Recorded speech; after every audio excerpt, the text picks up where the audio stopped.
ойбай жетінші мынаны вообще ойламаппыз енді қажы келе қараңыз. Ол дейді өзінен бір сәтке ажырамайтындарды қинап қойды дейді.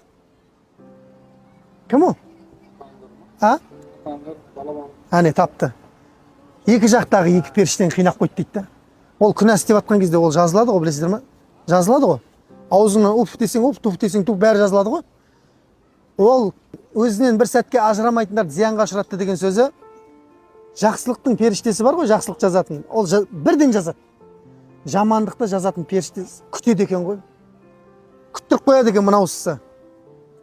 Тәубе қылып қалу мүмкін, күте тұр, жазбай, күте тұр деп, анан күттіріп қояды дейді да.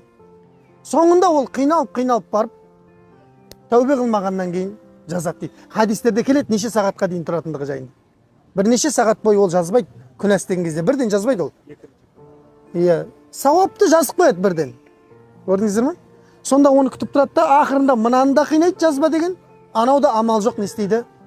Қиын болса да жазады дейді. Осындай нәрсе бар екен. Субханалла.